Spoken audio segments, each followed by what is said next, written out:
Passo número 10. Em direção à riqueza.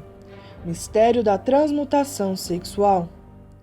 Você verá como qualquer pessoa pode dirigir suas reservas de energia sexual para auxiliar o impulso à prosperidade.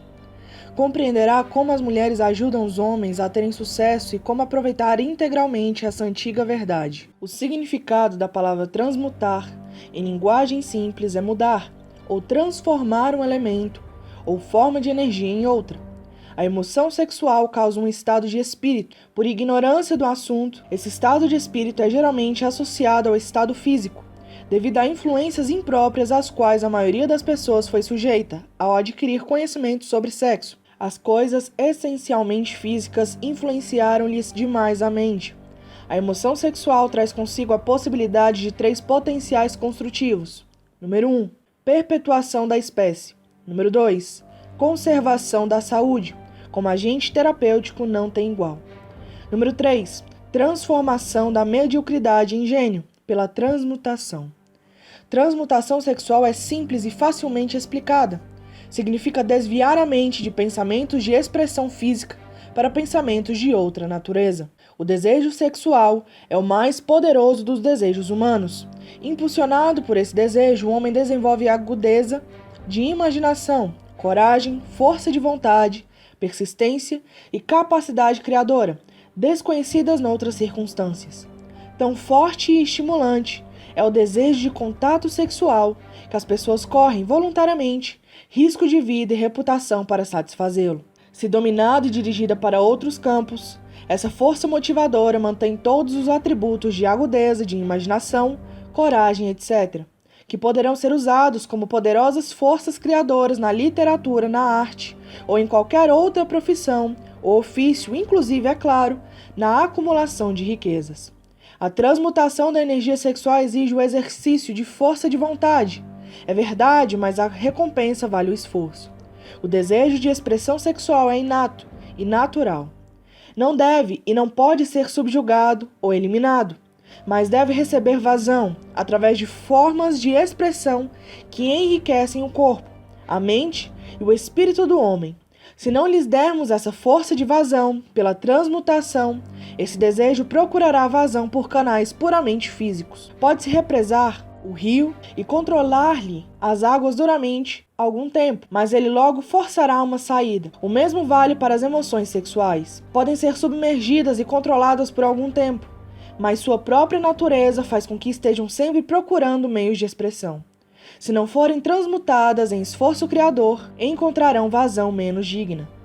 O poder impulsionador do sexo. Feliz é, sem dúvida, a pessoa que descobriu como dar vazão à emoção sexual, através de uma forma de esforço criador. Pesquisas científicas revelaram esses fatos significativos. Número 1. Os homens mais realizadores são os de natureza sexual mais desenvolvida. Homens que aprenderam a arte da transmutação do sexo. Número 2. Os homens que acumularam grandes fortunas e conseguiram reconhecimento notável na literatura, arte, indústria, arquitetura e nas várias profissões foram motivados pela influência de uma mulher. A pesquisa da qual surgiram essas descobertas devassou as páginas de biografia e da história, no período de 2000 anos. Onde quer que houvesse evidências relativas às vidas de homens e mulheres de grandes realizações, essa indicava de modo convincente a natureza sexual altamente desenvolvida que possuíam. A emoção sexual é uma força irresistível, contra a qual não pode haver a oposição de um corpo imóvel. Levados por essa emoção, os homens adquirem o dom do superpoder de ação. Compreenda essa verdade e captará o significado da afirmação de que a transmutação sexual contém um segredo da capacidade criadora. Destrua as glândulas sexuais, seja no homem ou no animal, e terá removido a principal fonte de ação. Como prova, observe o que acontece ao animal castrado. O touro se torna dócil como a vaca, depois de sexualmente alterado. A alteração sexual extingue no macho, seja homem ou animal, todo o espírito de luta. Estímulos mentais, bons e maus. A mente humana responde aos estímulos através dos quais podem ser afinada para altos graus de vibração, conhecidos como entusiasmo, imaginação criadora, desejo intenso e etc. São os seguintes os estímulos a que a mente responde mais livremente. Número 1, desejo e expressão sexual. Número 2, amor. Número 3, desejo ardente de fama, poder, ganhos financeiros ou dinheiro. Número 4, música. Número 5, amizade entre gente do mesmo sexo ou de sexos opostos. Número 6, aliança de mente superior, baseada na harmonia de duas ou mais pessoas que se alinham para um progresso espiritual ou temporal. Número 7, sofrimento mútuo, como o que experimentam os que são perseguidos. Número 8, autossugestão. Número 9, temor. Número 10, narcóticos e álcool. O desejo de expressão sexual encabeça a lista de estímulos, como o que mais acelera a mente, movimentando as rodas da ação física. 8 desses estímulos são naturais e construtivos. 2 são destrutivos. A lista é apresentada como um intuito de possibilitar-lhe um estudo comparado das fontes principais de estímulo mental. Desse estudo logo se verá que a emoção sexual e, com grande vantagem, o mais intenso e poderoso estímulo mental. Um sabichão afirmou que o gênio é um homem que usa cabelos longos, come comida esquisita e serve de alvo aos piadistas. Definição melhor de gênio é um homem que descobriu como aumentar a intensidade do pensamento a ponto de poder comunicar-se livremente com fontes de conhecimento fora do alcance do grau de pensamento comum. A pessoa que pensa quererá fazer algumas perguntas referentes a essa definição de gênio. A primeira pergunta será: como é possível a comunicação com fontes de conhecimentos fora do alcance do pensamento comum? E a seguinte: há fontes de conhecimento conhecidas ao alcance apenas de gênios, e se for assim, o que são tais fontes e exatamente quantas podem ser alcançadas? Oferecemos provas, pelas quais você poderá garantir suas próprias, através de experiências. Ao fazê-lo, responderemos ambas as perguntas. O sexto sentido, imaginação criadora. A realidade do sexto sentido tem sido estabelecida razoavelmente. O sexto sentido é a imaginação criadora. A faculdade da imaginação criadora não é usada pela maioria das pessoas durante a vida toda e, se usada, geralmente é por mero acidente. É relativamente pequeno o número de pessoas que usa deliberadamente e com propósito premeditado a faculdade da imaginação criadora. Os que usam essa faculdade voluntariamente, com compreensão perfeita de suas funções, são gênios. A faculdade da imaginação criadora é o elo direto entre a mente finita do homem e a inteligência infinita. Todas as denominadas revelações a que se fazem referências no reino da religião e todas as descobertas de princípios básicos ou novos no campo das invenções têm lugar através da faculdade da imaginação criadora, um plano elevado de pensamento. Quando passam pela mente ideias e conceitos popularmente chamados de pressentimentos, esses provêm de uma ou mais das seguintes fontes. Número 1, inteligência infinita. Número 2, subconsciente, onde se acham armazenadas todas as impressões sensoriais e impulsos de pensamento que alguns tenham chegado à mente através de qualquer dos 5 sentidos. Número 3, da mente de outra pessoa, que acabou de liberar o pensamento ou a representação de uma ideia ou conceito, através do pensamento consciente.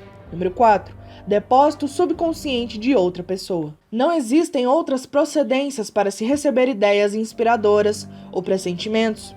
Quando a ação cerebral foi estimulada por um ou mais dos 10 estímulos mentais, seu efeito é o de elevar o indivíduo muito acima do horizonte do pensamento comum, permitindo-lhe uma visão de distância, escopo e qualidade de pensamentos fora do alcance do plano inferior, que costuma ocupar quando imerso na solução de problemas de negócios e rotina profissional. Ao ser elevado a esse nível mais alto de pensamento por qualquer forma de estímulo mental, o indivíduo ocupa relativamente a mesma posição que aquele que, num avião, ascendeu às alturas que lhe permitem ver sobre e além da linha do horizonte, que lhe limita a visão em terra. Além disso, enquanto se acha nesse plano elevado de pensamento, o indivíduo não está embaraçado ou atado por nenhum estímulo que circunscreva ou limite sua visão, enquanto luta com os problemas de ganhar as 3 necessidades básicas de alimentação, vestuário e abrigo.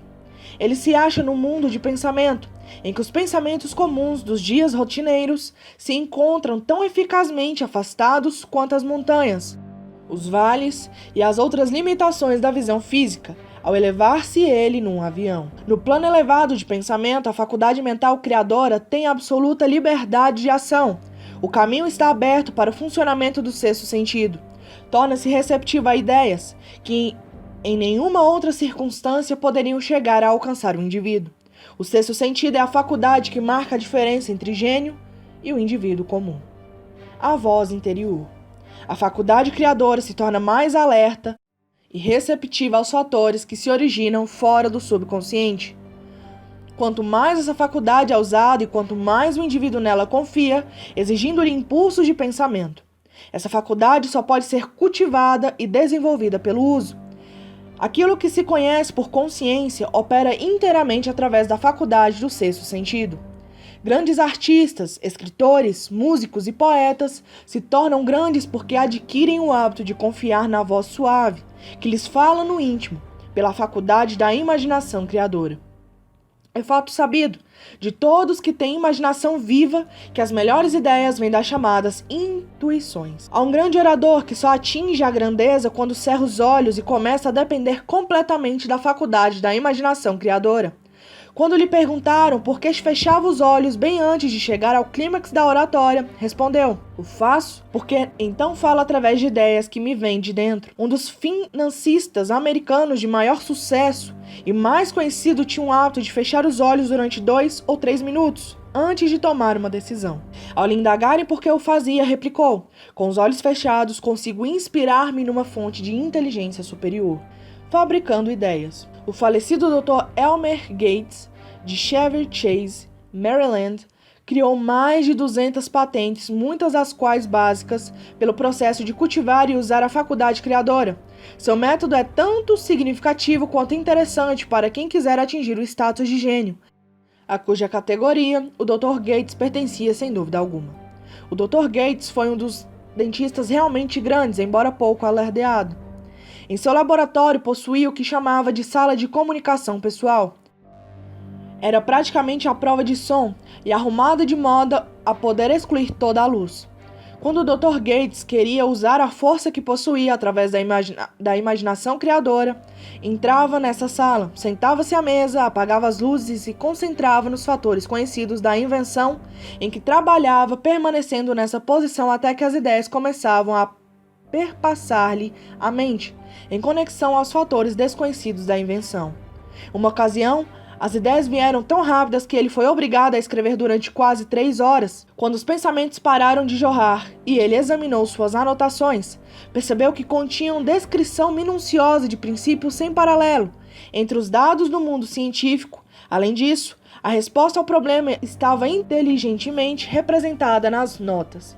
O Dr. Gates ganhava a vida fabricando ideias para indivíduos e firmas. Algumas das maiores firmas dos Estados Unidos lhe pagavam somas substanciais por hora para fabricar ideias. A faculdade de raciocínio é muitas vezes falha por ser vastamente orientada por nossa experiência acumulada. Nem todos os conhecimentos acumulados pela experiência são preciosos. Ideias recebidas pela faculdade criadora merecem muito mais confiança pelo fato de provirem de fontes mais fidedignas que as que estão ao alcance da faculdade de raciocínio da mente. A fonte do gênio está ao seu alcance. A principal diferença entre o gênio e o inventor maníaco comum pode ser encontrada no fato de que o gênio trabalha com a faculdade criadora, enquanto o maníaco nada sabe dessa faculdade. O inventor de espírito científico usa tanto a faculdade da imaginação sintética como a criadora. O inventor científico, por exemplo, começa o invento organizando e combinando ideias conhecidas ou princípios acumulados pela experiência, através da faculdade sintética, faculdade de raciocínio. Se achar que o conhecimento acumulado é insuficiente para completar a invenção, use então as fontes de conhecimento ao seu alcance através da faculdade criadora. O método que usa para isso varia de acordo com o indivíduo, mas a essência do processo é essa. Número 1. Estimula a mente de modo que ela funcione num plano acima do médio, usando um ou mais dos 10 estímulos mentais ou algum outro estimulante de sua escolha. Número 2. Concentra-se nos fatos conhecidos, a parte terminada do invento, e cria mentalmente um quadro perfeito de fatores desconhecidos, a parte não completada do invento. Conserva o quadro em mente até ser absorvido pelo subconsciente. Depois descansa, eliminando todo o pensamento e aguarda que a resposta perpasse em sua mente. Às vezes, os resultados são tanto definidos como imediatos. Outras vezes, os resultados são negativos, dependendo do estado de desenvolvimento do sexto sentido ou faculdade criadora. Edison experimentou mais de 10.000 combinações diferentes de ideias através da faculdade sintética, de sua imaginação antes de sintonizar através da faculdade criadora e obteve a solução que aperfeiçoou a lâmpada incandescente. Teve experiência semelhante quando criou o fonógrafo. A evidência suficiente, digna de confiança, de que a faculdade criadora da imaginação existe. Essa evidência pode ser obtida pela análise precisa de homens que se tornaram líderes nas respectivas profissões, sem ter tido instrução extensa. Lincoln foi exemplo notável de grande líder, que alcançou grandeza pela descoberta e uso da faculdade da imaginação criadora. Descobriu e começou a usar essa faculdade como resultado do estímulo amoroso que sentiu ao conhecer Anne Hathaway. Afirmação do mais alto significado em conexão com o estudo da fonte do gênio. Energia sexual transmutada. As páginas da história estão repletas dos feitos de grandes líderes, cujas realizações podem ser diretamente relacionadas à influência de mulheres, que despertaram as faculdades mentais criadoras pelo estímulo do desejo sexual.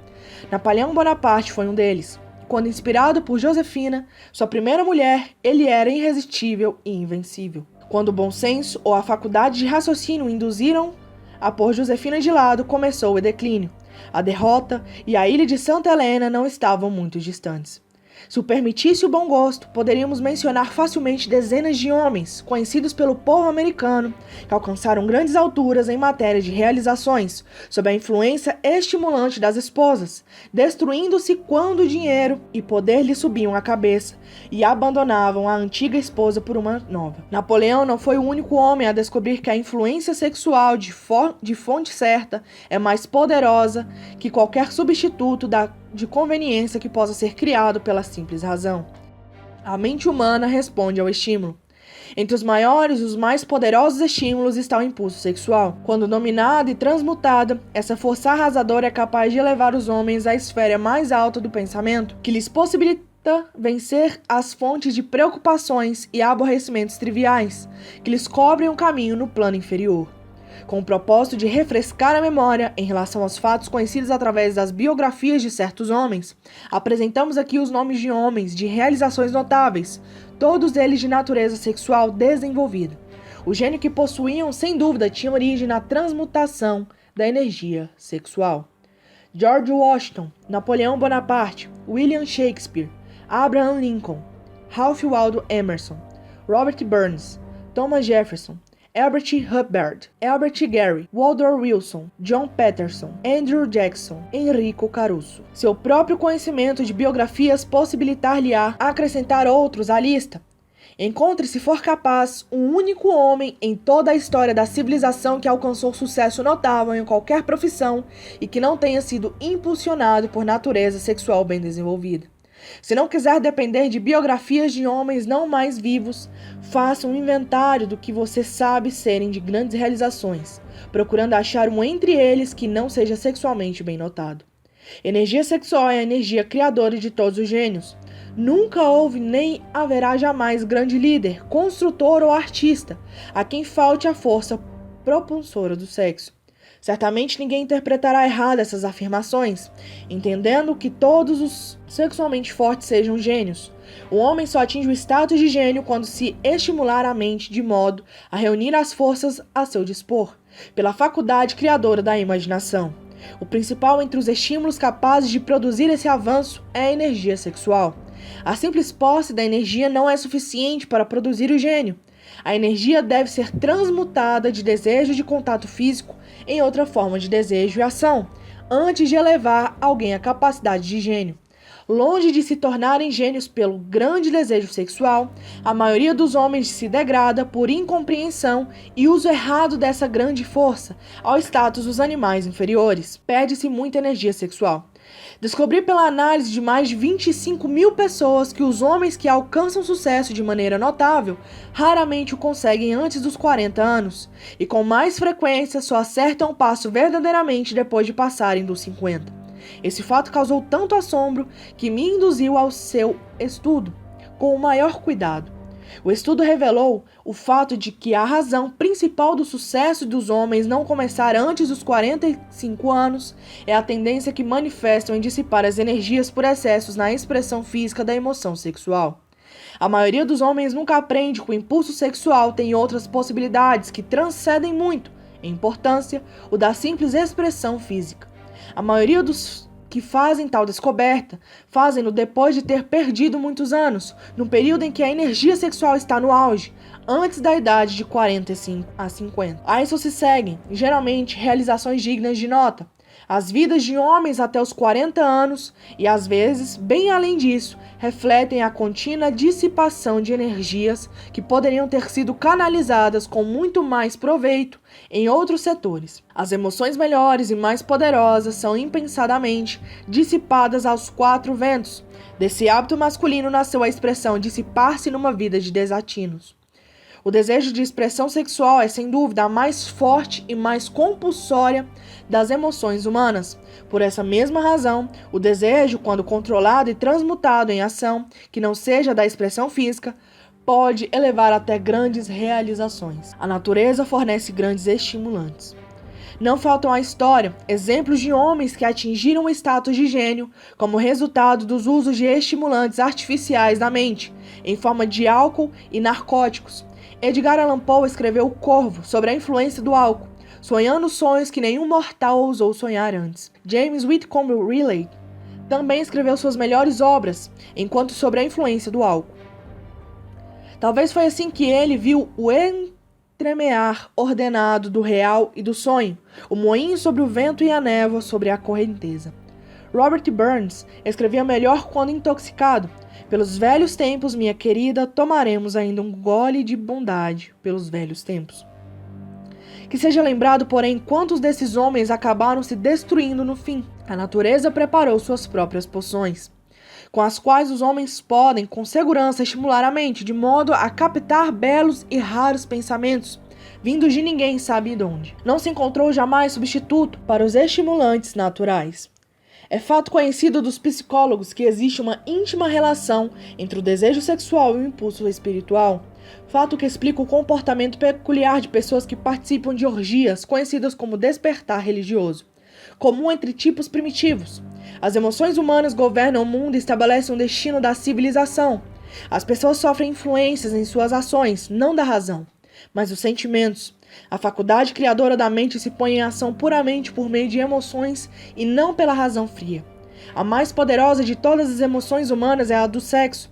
Há outros estímulos mentais, alguns já enumerados, mas em um deles, ou todos juntos, podem igualar o poder impulsionador do sexo. Estímulo mental é toda a influência que temporária ou permanentemente aumenta a intensidade do pensamento. Os 10 estímulos principais aqui descritos são aqueles a que mais comumente se recorre. Através dessas fontes pode-se comungar com a inteligência infinita ou entrar à vontade no depósito do subconsciente, tanto no próprio como no de outra pessoa, o que é o processo que constitui o gênio. Sexo e habilidade de vendas. Um professor que treinou e dirigiu os esforços de mais de 30 mil vendedores fez a assombrosa descoberta de que homens de grande poder sexual são os vendedores mais eficientes. A explicação é que o fator de personalidade conhecido como magnetismo pessoal é nada mais nada menos que energia sexual. Pessoas de grande poder sexual sempre têm grande estoque de magnetismo. Cultivada e compreendida, essa força vital pode ser aproveitada e empregada com grandes vantagens nas relações entre as pessoas. Essa energia pode ser comunicada a outros pelos seguintes meios. Número 1. Aperto de mão. O toque da mão indica instantaneamente a presença ou a falta de magnetismo. Número 2. Tom de voz. Magnetismo ou energia sexual é o fator que dá cor à voz ou torna musical e encantadora. Número 3. Postura e porte do corpo. Pessoas sexualmente fortes movem-se vivamente, com graça e desembaraço. Número 4. Vibrações do pensamento. Pessoas sexualmente fortes misturam a emoção sexual aos pensamentos, ou podem fazê-lo se o quiserem, influenciando com isso quem a cerca. Número 5. Adornos do corpo. Pessoas sexualmente fortes são geralmente ciosas de sua aparência pessoal. Costumam escolher as roupas no estilo que combina com sua personalidade, físico, pele e etc. Ao empregar vendedores, o gerente de vendas capaz procura a qualidade de magnetismo pessoal como primeira exigência num vendedor. O que não tem energia sexual nunca se entusiasmarão, nem inspirarão entusiasmo aos outros, e o entusiasmo é um dos requisitos mais importantes em matéria de vendas, seja qual for o produto a ser vendido. Quem fala em público, o orador, pregador, advogado ou vendedor, não possuindo energia sexual é um fracasso, no que se refere a ter influência sobre os outros. Acrescente a isso o fato de que a maioria das pessoas só pode ser influenciada apelando-se para as emoções, e você compreenderá a importância da energia sexual como parte da capacidade natural do vendedor. Vendedores chefes chegam a chefia em vendas porque consciente ou inconscientemente transmutam a energia sexual em entusiasmo de vender. Nessa afirmação se pode encontrar uma sugestão bem prática quanto ao verdadeiro significado da transmutação sexual. O vendedor que sabe como desviar a mente do assunto sexo, dirigindo-a ao esforço de vender, com o mesmo entusiasmo e determinação que aplicaria ao propósito original, adquiriu a arte da transmutação sexual.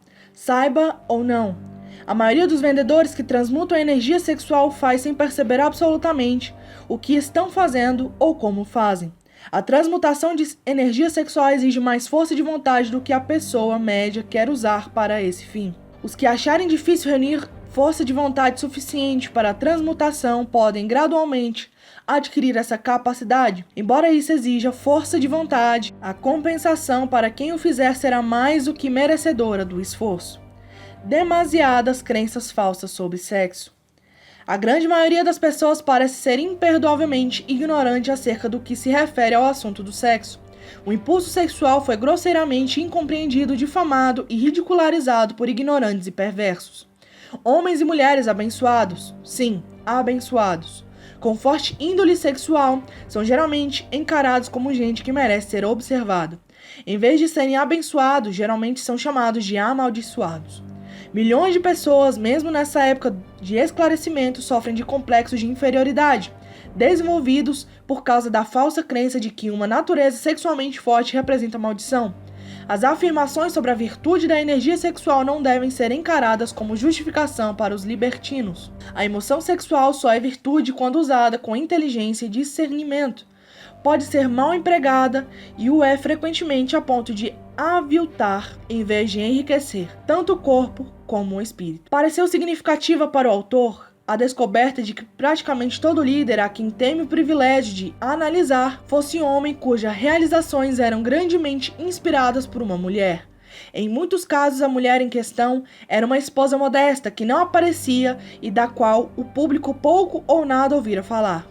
Em alguns casos, a fonte de inspiração foi localizada como sendo a outra mulher.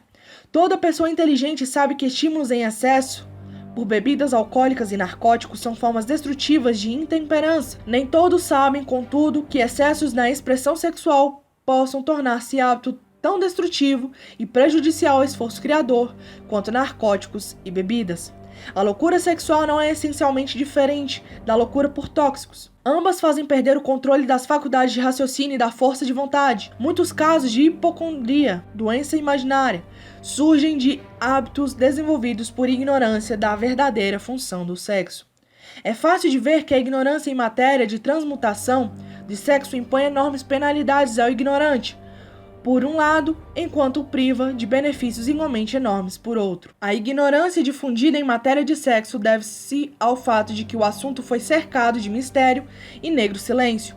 A conspiração do mistério e do silêncio tem tido o mesmo efeito sobre as mentes jovens que a psicologia da proibição. O resultado é a curiosidade crescente e desejo de adquirir conhecimentos nesse assunto proibido. E para a vergonha de legisladores e da maioria dos médicos, que pela instrução são os mais aptos a educar a juventude no assunto, não tem sido fácil encontrar os dados. A lição dos anos férteis. Raramente começa o indivíduo esforço altamente criador, em qualquer campo de atividades antes dos 40 anos. O homem médio alcança o período de maior capacidade de criação, entre 40 e 60 anos. Essas afirmações se baseiam na análise de milhares de homens e mulheres, submetidos a cuidadosa observação. Elas devem servir de estímulo aos que não conseguem nada antes dos 40 e aos que se amedrontam com a aproximação da velhice por volta do marco dos 40 anos. Entre os 45 é que se situam, via de regra, os anos mais férteis. O homem deve aproximar-se dessa idade, não com medo e tremendo, mas com esperança e ansiosa antecipação. Se você quiser provas de que a maioria dos homens não começa a melhor obra antes dos 40, estude as realizações dos homens mais bem-sucedidos nos Estados Unidos e as encontrará. Henry Ford só chegou à realização depois dos 40. Andrew Carnegie passava bem dos 40 quando começou a colher os frutos de seus esforços. James Hill, aos 40, ainda operava o telégrafo. Suas estupendas realizações só tiveram lugar depois dessa idade. Biografias de industriais e financistas americanos estão cheias de provas de que o período dos 40 aos 60 é a idade mais produtiva do homem. Entre os 30 e os 40, o homem começa a aprender, se é que chega a aprender, a arte da transmutação sexual. Essa descoberta é geralmente casual e, com frequência, quem a faz está totalmente inconsciente da descoberta. Você pode observar que seus poderes de realização aumentaram por volta dos 35 aos 40 anos, mas na maioria dos casos não conhece a causa dessa transformação.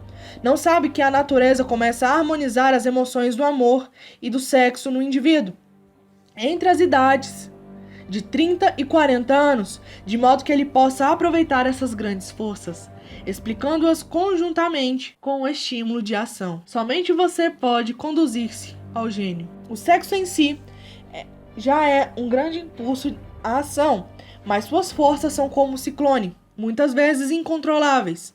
Quando a emoção do amor começa a se misturar à emoção sexual, o resultado é serenidade de propósitos, compostura, exatidão de julgamento e equilíbrio. Qual a pessoa que, tendo atingido os 40 anos, tem a infelicidade de ser incapaz de analisar essas afirmações e corroborá-las pela experiência?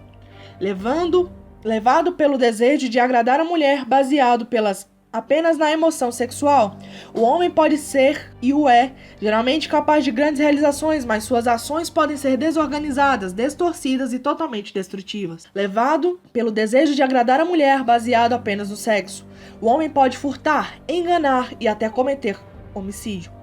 Mas se a emoção do amor se misturar à emoção sexual, o mesmo homem guiará as ações com mais sanidade, equilíbrio, compostura e esforço construtivo. Essas três emoções combinadas podem erguê-lo à altitude de gênio. Emoções são estados de espírito. A natureza forneceu ao homem verdadeira química da mente, que opera de maneira semelhante aos princípios da química. Sabe-se que o químico pode criar um veneno letal, misturando certos elementos, nenhum dos quais, de per si, é prejudicial, em proporções certas. As emoções podem, do mesmo modo, ser combinadas de maneira a criar um veneno letal. As emoções do sexo e do ciúme, quando misturadas, podem tornar a pessoa numa fera insana. A presença de uma ou mais emoções destrutivas na mente humana pode desencadear pela química da mente um veneno capaz de destruir o senso da justiça e equidade. O caminho para o gênio consiste no desenvolvimento, controle e uso do sexo, amor e romance. Em resumo, o processo pode ser o seguinte: encoraje a presença dessas emoções como pensamentos dominantes em seu cérebro e desanime a presença das emoções destruidoras. A mente é criatura do hábito, vive dos pensamentos dominantes que lhe fornecem. Pela força de vontade, pode-se desanimar a presença de uma emoção e encorajar a presença de outra. O controle da mente pelo poder da vontade não é difícil. O controle vem da persistência e do hábito. O segredo do controle está em compreender o processo da transmutação. Quando uma emoção negativa se apresenta na mente, pode ser transmutada numa emoção positiva ou construtiva pelo simples processo de mudar os pensamentos. Não há outro caminho para o gênio, senão o alto esforço voluntário. Pode-se alcançar o píncaros da realização financeira ou comercial, pela simples força propulsora da energia sexual. A história, porém, está repleta com as provas de que o homem pode, e geralmente o faz, trazer consigo certos traços de caráter que lhe roubam a capacidade de manter ou de apreciar sua fortuna. Isso merece ser analisado, pensado e meditado, pois expõe uma verdade cujo conhecimento pode auxiliar tanto mulheres como homens. Ignorá-lo custou a milhares de pessoas o privilégio da felicidade, embora possuíssem riquezas. A poderosa experiência do amor. Recordações de amor não passam jamais perduram, orientam e influenciam muito tempo depois que a fonte do estímulo desapareceu. Nada há de novo nisso. Todos que se sentiram tomados de amor verdadeiro sabem que deixam traços permanentes no coração humano. O efeito do amor pendura porque o amor é espiritual por natureza.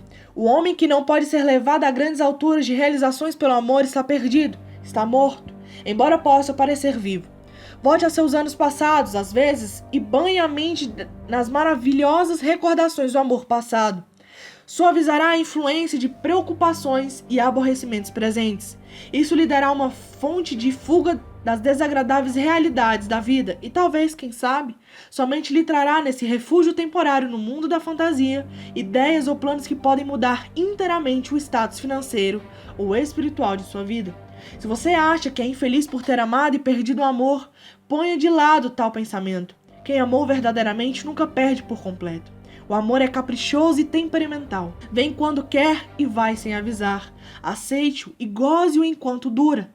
Mas não perca tempo em se preocupar com sua partida. A preocupação não o trará de volta. Despache também o pensamento de que o amor só vem uma vez. O amor pode vir e ir inúmeras vezes. Mas não há duas experiências amorosas que nos afetem de maneira igual. Pode haver, e geralmente há, uma experiência amorosa que deixa marcas mais profundas no coração que as outras. Mas todas as experiências são benéficas, exceto para quem se torna ressentido e cínico quando o amor parte. Não deve haver desapontamento em matéria de amor e nem haveria se as pessoas entendessem a diferença entre as emoções do amor e do sexo. A diferença principal é que o amor é espiritual, enquanto o sexo é biológico. Nenhuma experiência que afete o coração humano com força espiritual pode ser prejudicial, exceto por ignorância ou ciúme. O amor é inquestionavelmente a maior experiência da vida. Permite a comunhão com a inteligência infinita.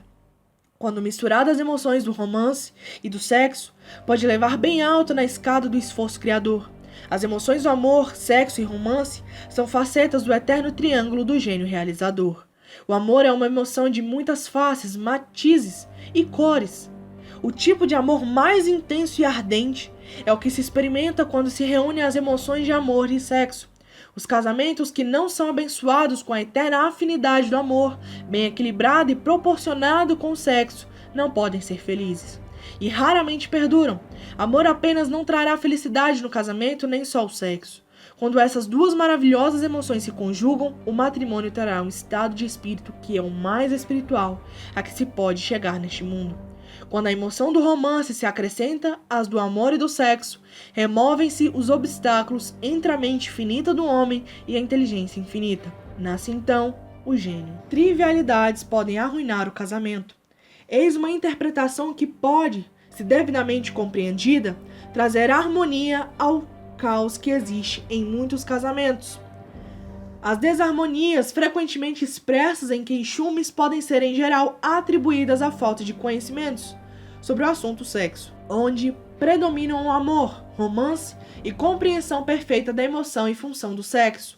Não existe desarmonia entre os casais. Feliz o marido cuja mulher entende a verdadeira relação entre as emoções do amor, sexo e romance. Para um homem motivado por esse triunvirato sagrado, nenhuma tarefa é pesada, porque até os mínimos esforços se transformam em tarefa de amor. Há um velho ditado que diz que a mulher pode fazer ou desfazer o marido, mas nem sempre a razão é clara. Fazer e desfazer são resultados da compreensão, ou falta de compreensão por parte da mulher, das emoções do amor, sexo e romance.